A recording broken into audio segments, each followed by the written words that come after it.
이재명 정부의 집권 여당 원내 첫 사령탑으로 3선의 김병기 의원이 당선됐습니다. 정부 협력과 야당 협치라는 중책을 맡게 됐는데요. 주요 전국 이슈 장현주 더불어민주당 법률위원회 부위원장과 김기흥 전 국민의힘 대변인 두 분과 함께 짚어보겠습니다. 어서 오세요. 안녕하세요. 네. 먼저 더불어민주당 김병기 신임 원내대표의 소감 짤막하게 듣고 대담 이어가겠습니다. 내란 종식, 헌정질서 회복, 권력기관 개혁을 하나의 트랙으로, 민생 회복과 경제 성장을 또 하나의 트랙으로, 국민 통합과 대한민국 재건을 또 다른 트랙으로. 네, 김병기 의원이 당선될 줄 알고 계셨습니까? 글쎄요, 당 내부에서는 또 워낙 또 서영교 의원과 김병기 의원 모두 다 이번 대선에서도 혁혁한 공을 세우신 분들이고 많은 역할을 했고 신망이 두터우시기 때문에 아마 치열한 접전이 있을 거다라는 예상이 있었는데요. 아무래도 김병기 신임 원내대표 같은 경우에는 당내에서도 정보통으로 통합니다. 아시다시피 국정원에서 26년간 근무한 이력이 있기 때문에 그런 이력을 앞세워서 정보통이다 이런 면모가 또 이제 권리당원들과 그리고 당내에 있는 의원들의 마음을 움직인 것 아닌가라는 생각이 들고요. 특히 김병기 신임 원내대표 같은 경우에는 좀 합리적인 성품으로 또 신망이 두터운 부분들도 있었고 특히나 이제 정권 출범 초기 1년을 함께 합을 맞춰야 되는 원내대표였기 때문에 아무래도 안정감 있는 부분 이런 부분들이 높이 평가된 것으로 보입니다. 앞으로 김병기 원내대표가 이야기하는 것처럼 6개월이 개혁의 골든타임이고 1년을 넘기지 않겠다라고 공언하고 있는 것만큼 또 새 정부와 어떻게 합을 맞춰서 개혁의 과제들을 수행해 나갈지 이런 부분들이 중점적으로 기대되는 포인트라고 하겠습니다. 네, 아무래도 합을 맞춰봤다 이렇게 얘기를 하셨지만 사실 원내대표 선거가 찐면 경쟁으로 치러졌다 이런 비판도 좀 있었습니다. 아무래도 이게 지난 정권보다도 오히려 수직적인 당정 관계가 되지 않을까 이런 우려도 나오는데 좀 어떻게 보실까요? 글쎄요, 저는 그런 우려는 지금 좀 지나친 기우가 아닐까라는 생각도 해봅니다. 일단은 정권이 들어선 지 며칠 되지도 않았고요. 지금 한 달도 되지 않은 상황의 극초기 단계인데 특히나 신임 원내대표가 해야 되는 국회에서의 일은 또 국회대로 하면 될 일이라고 저는 생각합니다. 그렇기 때문에 수직적인 당정 관계가 된다라는 것보다는 오히려 당과 정이 힘을 합쳐서 함께 개혁을 해나가야 될 부분에 있어서는 시너지가 날 수 있기 때문에 국민들이 보시기에 정치가 효능감 있게 그리고 민생과 경제가 안정되는 모습을 속도감 있게 빠르게 보여드릴 수 있겠다라는 점에서는 저는 높이 평가할 만하다라는 생각이 들고요. 그렇기 때문에 앞으로 당정이 함께 협력할 수 있는 부분들을 협력해서 국민들께 빠르게 결과를 보여드릴 수 있는 그런 시너지 효과를 내는 모습들을 보여드릴 것을 기대하고 있습니다. 네, 이재명 정부의 첫 집권 여당 원내 사령탑 어떻게 보셨습니까? 저는 예상대로 되지 않았을까 그런 생각을 합니다. MBC에서 자제분에 대한 어떤 국정원 채용 관련해서 문제를 제기를 했는데 의외로 많은 의원들이 공개적으로 김병기 당시 후보를 옹호하고 지지했습니다. 그리고 이번에 여타 이제까지의 원내대표 선거에서는 다 국회의원들의 그 마음을 굉장히 알기가 쉽지 않거든요. 그래서 국회의원 원내대표 경선을 잘 맞추는 사람이 기자들 입장에서는 굉장히 취재력이 좋다 그렇게 평가를 받는데 이번에 처음으로 당원 20%의 비율을 받았습니다. 그래서 예전에는 몇 표를 얻었다 그런 것들이 좀 알려졌었거든요. 근데 이번에 들은 그걸 공식화하지 않았더라고요. 그래서 어느 정도 소위 말해서 몇 표를 얻었는지는 모르지만 그래도 아무래도 제가 볼 때는 김병기 원내대표에 대해서 안정감이 있다 그런 측면에 대해서 좀 많은 후한 점수를 주지 않았나 싶습니다. 근데 저는 이번에 두 분의 후보를 보면서 좀 안타까운 건 뭐냐면 여당의 원내대표라고 한다면 야당과의 어떤 협치라는 부분에 대해서 좀 말씀을 해주셨으면 좋았을 텐데 그런 내용보다는 내란에 대한 종식 그런 부분을 좀 강하게 말씀하셨고 그게 일정 부분 선거 과정에서 강성 지지자들, 당원들에 대한 어떤 호소를 그런 방식으로 할 수밖에 없었던 그런 한계가 있지 않았을까. 물론 당원들이 원내대표를 뽑는 데 있어서의 어떤 관여를 한다, 참여를 한다는 긍정적인 면이 있지만 결국은 대의 정치 안에서 의회 정치를 좀 존중하면서 상대를 파트너로서 하기보다는 뭔가 강성 지지자들에 의하면 지금 초반이지 않습니까? 국민의힘을 소위 말해서 그 4선의 원내대표까지 하신 박홍근 의원 같은 경우도 최근에 3월에 법안을 냈는데 또 한 번 말씀을 하시지 않았습니까? 국민의힘을 위헌 정당으로 해산해야 된다 그런 말씀 또 하셨는데 그런 일방적인 어떤 분위기가 여당과 대통령실과 그다음에 행정부 간에 있어야 좋은 의미의 어떤 긍정적 긴장 관계가 있을지 아니면 민주당이 계속 윤석열 정부에 대해서 수직적 당정 관계 비판을 하셨지만 수적 다수 그리고 특히나 이번에 오광수 전 민정수석 관련해 가지고 여러 가지 문제가 있었지만 초반에는 문제 지적을 했다가 여러 분들이 이재명 대통령을 만난 다음에는 그 목소리가 잦아들지 않았습니까? 근데 결과는 안 좋게 됐습니다. 결국 충분히 이견을 제시할 수 있는 토양이 있느냐? 그러니까 찐명 체제가 사실상에 구축되면서 그런 원활한 수평 관계가 기대하기는 힘들지 않을까 싶습니다. 네, 아무래도 뭐 협치 이야기를 해주셨는데요. 지금 사실 국민의힘에서는 민주당이 여당이 된 만큼 행정부 견제를 위해서 뭐 법사위원장직을 달라고 요구하고 있잖아요. 네. 좀 어떤 그 이유가 있을까요? 이게 뭐 저희의 일방적인 얘기가 아니고요. 2004년인가요? 17대부터 의장을 1당이 가져가면 2당이 법사위원장을 가져갔습니다. 그게 뭐냐면 국회라는 것은 다수결도 중요하지만 견제와 균형이라는 어떤 그 가장 중요한 것들이 지탱이 될 때 민주주의 법치 그게 의회 정치가 가능합니다. 의회 정치라는 것은 법에 더해서 대화와 타협으로 이루어질 만큼 어느 정도의 어떤 여백이 필요합니다. 근데 수적 다수에 지나치게 의존하게 되면서 정치란 것들이 설 공간이 없다. 말라버렸다. 그런 비판이 있거든요.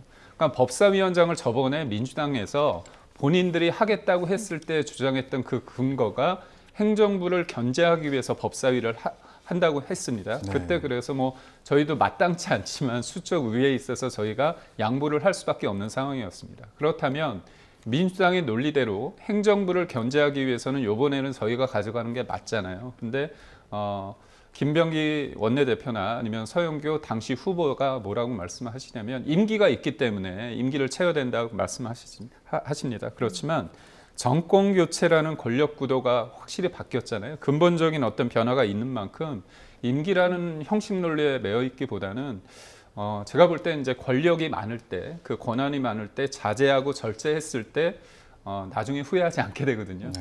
저희가 뭐 어떻게 보면 3년 만에 정권을 교체당하기 때문에 저희도 뭐 느끼는 바지만 굉장히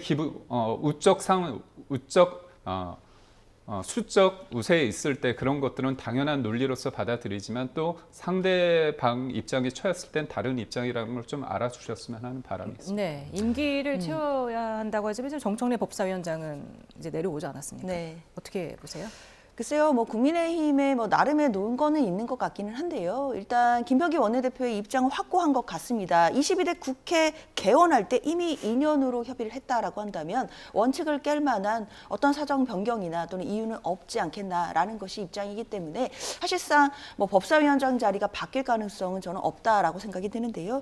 특히 법사위원장 자리 같은 경우에는 국회직이기 때문에 원내대표단이 협상을 통해서 전반기, 후반기를 나눠서 뭐 2년씩 가져가는 것이 관례처럼 되어 있습니다.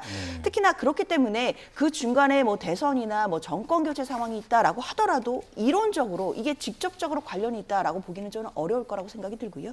특히 21대 국회도 돌아보면 전반기에는 당시 여당이었던 민주당에서 법사위원장을 했고요. 특히 또 후반기에는 당시에 이제 여당이 된 국민의힘에서 또 법사위원장을 했던 부분들 뭐 이런 부분들을 고려해 본다라고 한다면 이것이 어느 때는 딱 법칙에 있어서 법사위원장이 뭐 여당이다 야당이다 나눌 것은 아닌 것 같고 다만 22대 국회 개원 당시에 했던 협의가 있는 것이기 때문에 그 협의는 그대로 지켜져야 되는 것 아니겠느냐라는 생각도 듭니다. 네. 또 하나는 이제 김 원내대표가 취임 처음부터 말씀하셨던 게 이제 2차 추경을 속도감 있게 좀 추진하겠다 이런 얘기를 하셨는데 아무래도 제일 큰 관심은 민생회복지원금이에요. 근데 이제 이게 뭐 선별 지급을 할 것이냐, 뭐 어떻게 보편 지급을 할 것이냐 이런 이야기가 나오는데 좀 어떻게 전망이 될까요? 그렇죠. 민생회복지원금은 일단 들어갈 것은 확실할 것 같은데요. 다만 보편 지급이냐 아니면 취약계층으로 선별할 것이냐 이제 이런 부분에 대해서 의견들이 좀 있는 것 같습니다. 일단 민주당 진성중 지금 정책위원장 같은 경우에는 일단 보편 지급을 원칙으로 생각을 하고 있습니다. 왜냐하면 민생회복지원금 같은 경우에는 소비 진작과 내수를 좀 활성화시키겠다라는 부분에 목표가 있는 것이기 때문에 결국 보편 지급이 되어야 되는 것이 아니겠느냐가 이제 기본 기본적인 생각인 것인데 다만 재정의 여력이 어렵다라고 한다면 선별 지급도 가능하다라는 입장도 지금 나오고 있거든요. 특히 이재명 대통령의 입장이 중요할 것 같은데 지난번 비상경제 점검 TF 회의에서도 취약계층이나 소상공인을 우선으로 지원해야 되는 것 아니냐라는 취지의 지금 발언이 나왔기 때문에요. 선별 지급에 대해서도 고려를 하는 것 같고 만약에 선별 지급으로 결정이 된다라고 한다면 이재명 대통령이 그동안 계속 강조해 왔던 실용주의적인 것, 뭐 유연한 부분 이런 부분들이 반영이 된 결정이 아닐까라고 생각을 하고 있습니다. 네.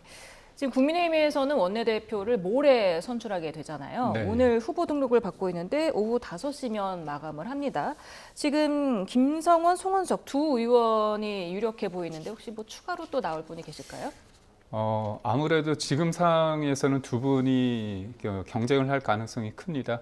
아무래도 이제 저희가 이제 조기 전대에 대한 어떤 목소리가 좀 커지고 있는데 제가 볼 때는 이제 8월이나 9월 가능성이 있습니다.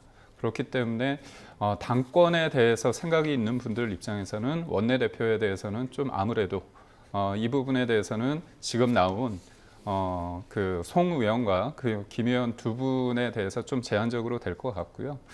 이제까지 언급이 됐던 김태호 의원이나 아니면 뭐 조경태 의원 같은 경우는 조경태 의원도 한 6선 되거든요. 그리고 김태호 의원은 저번에 권성동 원내대표와의 어떤 경선에서 한번 나왔던 부분이 있기 때문에 이번에는 나올 가능성은 좀 적지 않을까 싶습니다. 그리고 이번에 아무래도 원내대표 어떤 경선에서 저희가 좀 경계해야 될 단어가 있습니다. 이제 개파란 그 단어는 좀 멀리 해야 되지 않을까 싶습니다. 저희가 대선에서 지고 난 다음에 의원총회에서 여러 가지 얘기를 합니다. 근데 상대방의 어떤 선의를 가지고 얘기하더라도 뭔가 당권을 노리는 거 아니냐? 아니면 당권을 통해서 내년에 지방선거에 있을 어떤 공천권을 확보하기 위한 어떤 첫걸음 아니냐 그런 어떤 비판이 제기되고 있습니다. 그래서 김성원 의원 같은 경우도 물론 이제 친한계로 분류되기는 합니다.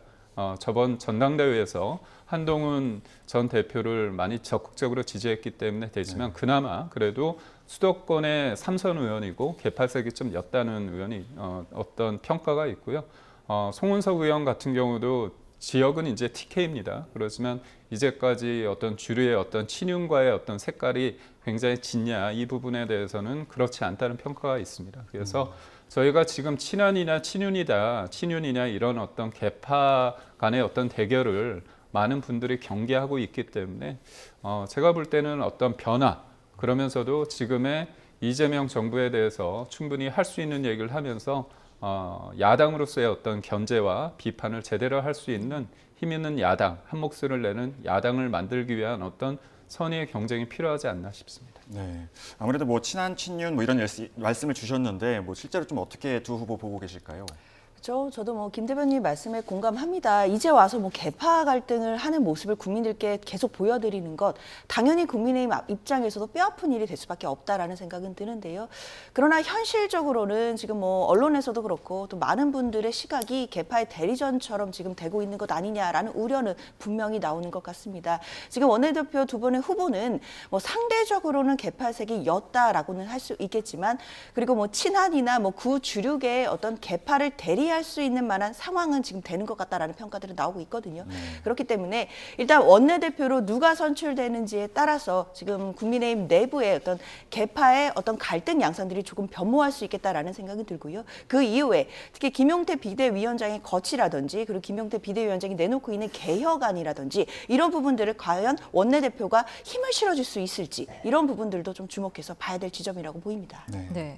지금 인사 검증이 뭐 여야 갈등의 도화선이 될 수 있다 이런 얘기가 나오고 있습니다. 오광수 전 민정수석이 이재명 정부 초 고위직 낙마로 기록됐는데 국민의힘에서는 지금 검증 실패도 문제지만 의혹이 처음 불거졌을 때 대통령실의 심드렁한 반응이 더 큰 문제였다. 대수롭지 않다는 듯 오만한 태도를 보였다. 뭐 사과나 해명이 아닌 사의 수용으로 사태를 무마하려는 거 아니냐 이러면서 이재명 대통령의 사과를 요구했어요. 첫 인사 실패입니다. 그리고 첫 인사가 다른 것도 아니고 앞으로의 인사를 검증할 수 있는 그리고 또 사정기관을 컨트롤하는 아주 중요한 민정수석의 자리였습니다. 근데 저는 처음에 이 그 문제를 제기하는 보도에 대해서 대통령실이 이런 반응을 보였습니다. 저희도 처음 알았다. 이른바 차명 부동산과 차명 대출에 관련돼서 특히 처음 제기를 했을 때 차명 부동산 관련해서 대통령실 우리도 언론 보도를 통해 처음 알았다 얘기를 하고 그 이후에 또 반응이 본인이 안타까움을 잘 표현하고 있다 이런 얘기를 했습니다. 본인이 죄송하다 얘기도 아니고요. 안타까움을 잘 표현하고 있다. 본인이 죄송하고 그러면 죄송하지 왜 안타까움을 표현하느냐. 어떻게 보면 유체 이탈 화법일 수 있고 또 대통령실 같은 경우는 검증을 잘못했다면 우리도 잘못이 있다. 잘 알아보겠다. 그게 아니라 본인이 안타까움을 잘 표현한 만큼 뭐가 대수냐 이런 느낌을 줄 수 있는 어떤 입장을 보였다는 거죠. 그렇기 때문에 결국은 여당 내에서도 집권 여당 내에서도 물론 특수통이라는 이유로 여러 가지 반대를 했습니다.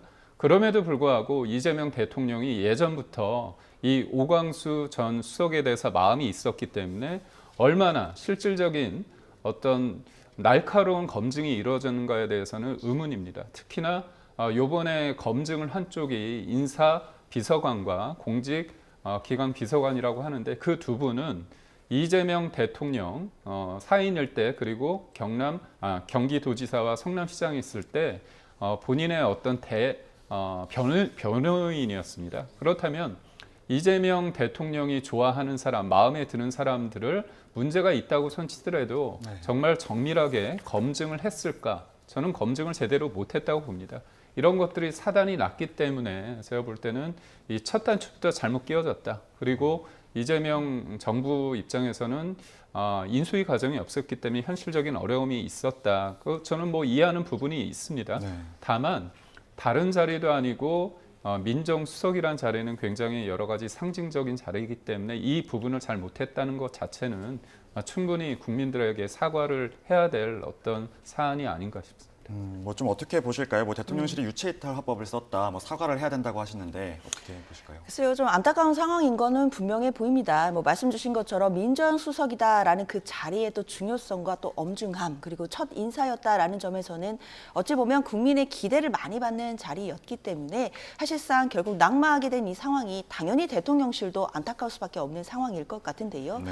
뭐 앞서도 얘기가 나왔지만 사실 이재명 정부는 뭐 인수위도 없이 지금 바로 임기를 시작한 정부이기 때문에 관련돼서 임사 검증에 어느 정도는 한계는 있었던 것 아닌가라는 또 아쉬움도 남기는 하는 지점이 있습니다. 다만 그렇다 하더라도 국민 눈높이에 맞지 않는다라는 지적들이 나오니까 대통령실에서도 이런 부분들을 사의를 빨리 받아들이고 빠르게 인사를 정리한 부분이 있다라는 점에서는 저는 이런 빠른 결단에 대해서는 그래도 평가를 해줘야 된다라고 생각이 듭니다. 따라서 이제 앞으로는 지금 이 정부가 해야 되는 개혁 과제들 또 여러 가지 또 민생 경제 안정이라는 과제가 정말 많이 있습니다. 이런 과제들을 추진할 동력이 흔들리지 않기 위해서라도 이런 인사 잡음이 더 이상은 있어서는 안 된다라는 것 뭐 모두의 공감대일 것 같습니다. 그렇기 때문에 앞으로 대통령실에서 좀 더 면밀하게 검토해 주실 것이라고 저는 기대하고 있습니다. 네. 그런가 하면 인사청문회를 앞두고 있는 김민석 국무총리 후보자 최근 불거진 금전거래 의혹과 관련해서 입장을 냈는데요. 국민의힘은 지명 철회를 촉구하고 있습니다. 관련 발언 듣고 오겠습니다. 인사청문회와 관련해서는 이러저러한 궁금증이 언론에서 제기되는 것들이 있어서 우선 제기되는 문제들에 대해서는 물가간담회가 끝난 뒤에 제가 오늘 적당한 방식으로 말씀드리겠습니다. 아마 그러면 궁금증이 다 해소될 거라고 보고 일요일쯤에 추가적으로 더 온 국민이 이해하실 수 있도록 관련한 글을 제가 올리겠습니다. 과거 제 사건을 담당했던 검사도 좋고 모든 분들을 다 이번 청문회에 증인으로 불러도 좋다 이런 생각을 가지고 있습니다. 김민석 총리 지명자와 같은 경우는 정치자금 의혹과 관련해서 많은 이야기들이 나오고 있습니다. 국민 상식에 맞지 않다라고 생각이 들고요. 특히 아드님과 관련해서도 여러 가지 이야기들이 나오고 있는 것이 있습니다. 과거에 법안이나 세미나 개최에 의원실이 개입된 것은 아닌지에 대한 의혹이 있고요. 학부모 단체라든지 학생분들이 대입 입시에 활용된 것은 아닌가에 대한 우려가 그리고 그러한 것이 맞다면 공분이 매우 커져가고 있는 것도 현실입니다. 이재명 대통령께서는 저는 지명을 철회하는 것이 맞지 않나 개인적으로 생각이 듭니다. 네, 김민석 총리 후보자가 물가 간담회가 끝난 뒤에 적당한 방식으로 말씀드리겠다 하면서 SNS에 해명 네. 글을 올렸습니다. 그렇다면 궁금증이 잘 해결될 거라고 본다고 했는데 해결이 되셨습니까? 저는 해결이 안 됐습니다. 그러니까 뭐냐면 그분이 가진 어떤 재산에 대해서 1억 4천만 원이 개인 간 채무 관계가 있는 1억 4천이 있는 가운데 재산이 2억이었습니다. 그렇다면 순수 재산은 7천만 원 정도 된다고 볼 수 있죠. 그런데 자제분께서 공부를 참 잘하셨나 봅니다. 그래서 미국에서 유학을 하는데 그 대학의 학비하고 체류비 뭐 여러 가지 생활비 포함했을 때 1억 원이 당연히 넘는다고 합니다. 근데 지금 사인 간에 어떤 돈을 빌릴 수 있습니다. 근데 돈을 빌리고 영수증을 만드는데 그 영수증대로 안 된다는 게 문제입니다. 그래서 김민석 후보자 같은 경우는 2002년도에 SK로부터 2억 원을 받았습니다. 네. 그때 영수증 처리를 안 해서 2억 관련해 가지고 이제 징역을 받고 추징금 2억 원을 내야 되는 상황이었습니다. 근데 요번에 문제가 되고 있는 강모 씨라는 사람이 그때 등장합니다. 2008년 이후에 이분이 1억 5천만 원, 추징금 2억 중에서 1억 5천만 원을 대납을 합니다. 그리고 또 1억 원을 또 이익을 주는데 그 1억은 어떻게 되냐면 김민석 후보자가 미국에서 체류할 때 한 달에 450만 원씩 1년 9개월 동안 돈을 매달 줍니다. 네. 그걸 합하면 2억 5천만 원이거든요. 2억 5천만 원을 또 빌렸다고 한 겁니다. 근데 재판부에서 어떻게 보냐면 빌렸다고 한다면 돈을 빌려준 사람에서 재촉을 해야 되잖아요. 그리고 돈을 갚으려는 어떤 적극적인 행위를 해야 되는데 안 했다는 이유로 결국은 유죄가 나왔습니다. 그거는 돈을 빌린 게 아니라 불법 정치 자금이라고 했습니다. 그런데 이 논란이 되는 강모 씨한테 또 돈을 빌린 거예요. 4천만 원. 그리고 역시나 영수증대로 그 5년이 지났는데 갚지 않았습니다. 그리고 이번에는 논란이 되니까 뒤늦게 갚았다는 겁니다.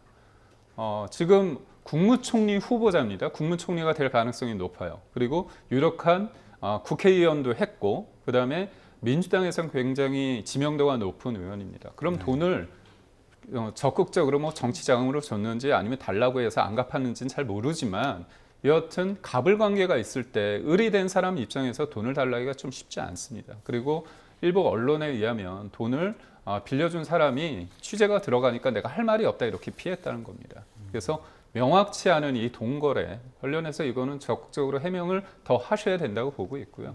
저도 두 아이를 키우는 아빠로서 고등학교 애들이 요즘 뭐 수시가 있기 때문에 여러 가지 다양한 것들을 하는데 네. 아버지가 국회의원이 아니었으면 어떻게 국회의원한테 직접 전화를 해가지고 이런 법안 관련해서 냈으면 좋겠다고 하고 그 법안을 국회의원을 내고 또 아버지는 그 법안에 대해서 공동 발의를 합니까? 그리고 또 본인의 아들이 비영리 단체에서 세미나를 하는데 그 세미나에서 축사를 한 사람이 김민석 후보자고 그다음에 그 의원이 거기에서 실질적인 일을 했다는 거 아닙니까?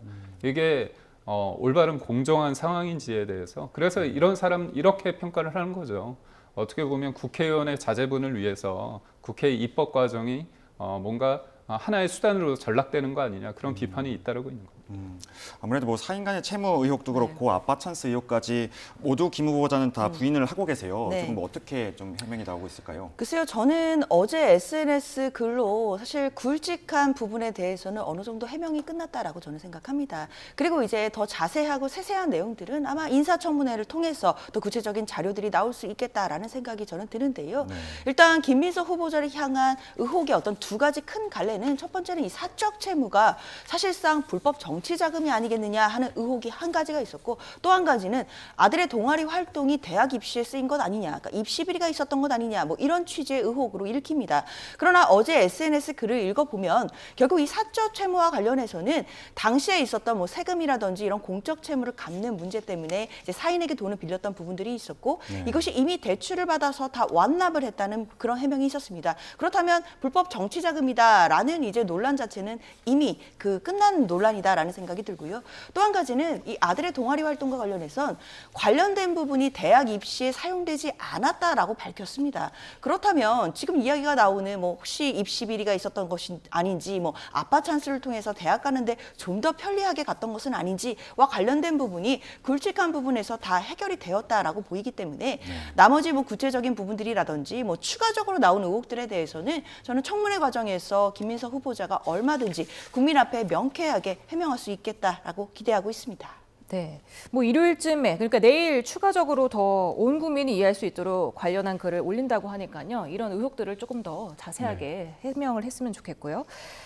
이진숙 방통위원장이 지난 국무회의 때 이재명 대통령 앞에서 정권이 바뀔 때마다 기관장을 몰아내서는 안 된다. 자진 사퇴 안 하겠다는 뜻이겠죠? 네. 그러니까 이게 항상 공수가 변할 때 이 입장이 좀 상반됩니다.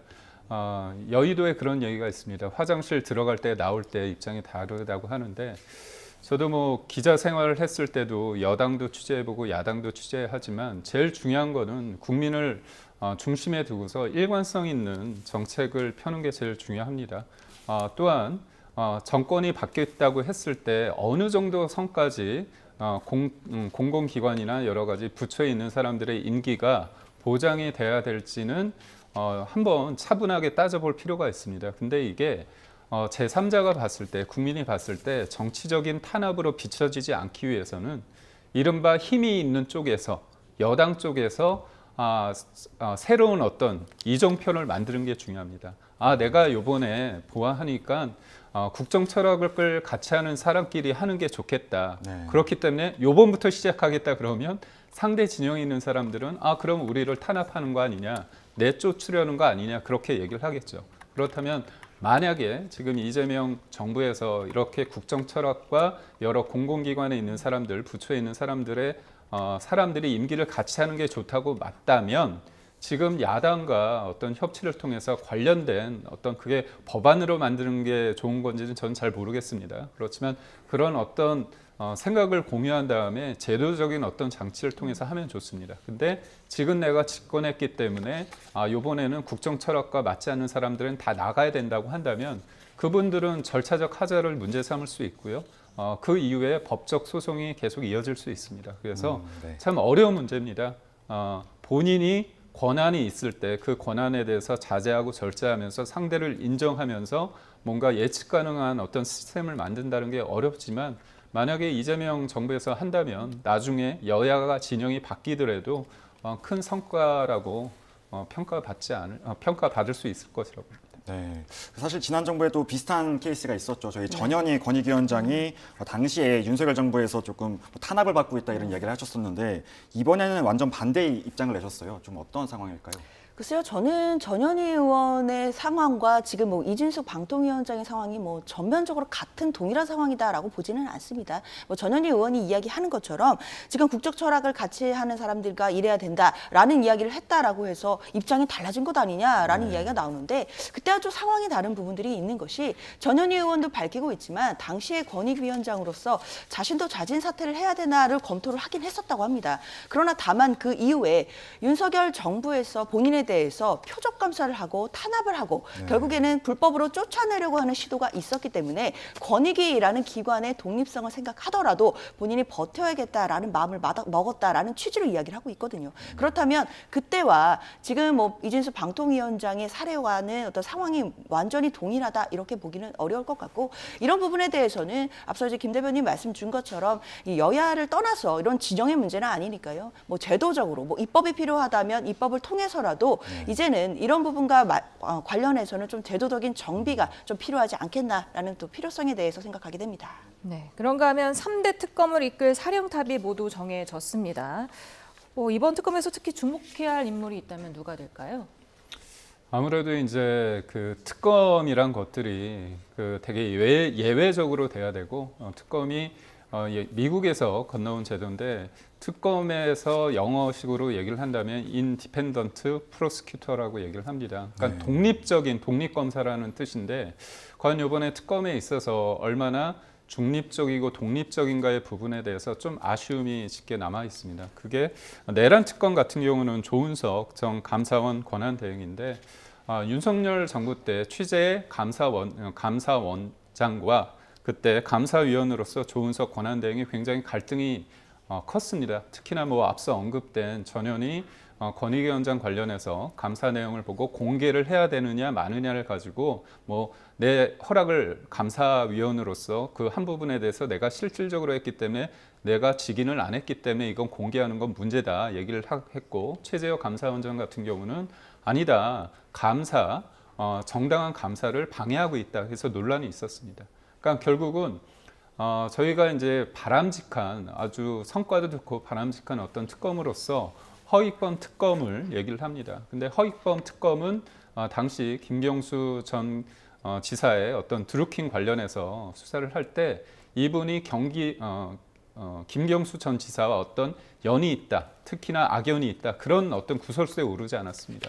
굉장히 어떻게 보면 균형 잡힌 법조인이라는 평가가 있기 때문에 그 결과에 대해서도 그 당시에 민주당에서 크게 문제 삼지 않았던 것으로 저는 알고 있습니다. 결국은 누가 수사를 하고 누가 그 특검을 추천했느냐의 문제가 되게 중요한데, 좀 아쉽게도 특검을 추천한 쪽이 민주당과 조국혁신당이고 그 특검이 임명된 사람조차도 어떻게 보면 한쪽으로 기울어진, 윤석열 전 대통령과 정부와의 관련 속에서 한쪽으로 좀 기울어진 인사이기 때문에 그 결과에 대해서 국민들이 어느 정도 받아들일지는 좀 지켜봐야 되지 않을까 싶습니다. 아무래도 뭐 기울어진 인사다 이런 이야기 주셨는데, 실제로 이런 정치적 논란이 있어요. 좀 어떻게 피할 수가 있을까요? 글쎄요, 뭐 국민의힘에서는 뭐 벌써부터 정치 보복이다라는 프레임을 가져오는 것 같은데요. 그런데 이 3대 특검법만큼은 국민들이 보실 때도 정치 보복에 대한 프레임은 걸리지 않을 것으로 보입니다. 이게 이재명 대통령이 당선되고 정권 교체가 되고 나서 추진되는 법안이 아니거든요. 아시다시피 지난 정부에서부터 특히 김건희 여사와 관련된 특검법은 수차례 또 통과를 시켰지만 불결되고 또 거부권에 막히고 이런 과정도 국민들이 보셨고요. 특히 최혜병과 관련된 특검법도 마찬가지의 과정을 거쳐왔기 때문에 국민적인 관심이 있고 또 국민적으로 의혹을 해소해야 된다라고 보고 있는 이 세 가지 사건에 대해서만큼은 반드시 특검이 필요한 것이고, 이 부분에 대해서 국민들이 뭐 정치 보복이다 이렇게 생각하실 일은 별로 없을 거라고 생각이 듭니다. 그렇기 때문에 특검들도 지금 빠르게 또 특검의 조직들을 구성하고 이제 아마 뭐 다음 달 초나 이번 달 말 정도면 수사가 시작이 될 것으로 보이는데요. 이 수사 과정에서도 당연히 뭐 정치적인 논란 불러올 것 없이 법리와 증거에 따라서만 제대로 수사한다라고 한다면 저는 국민적인 신뢰, 호응 얻을 수 있다고 생각합니다. 네, 오늘 두 분 말씀 여기까지 듣겠습니다. 장현주 더불어민주당 법률위 부위원장, 김기흥 전 국민의힘 대변인이었습니다. 감사합니다. 고맙습니다. 감사합니다.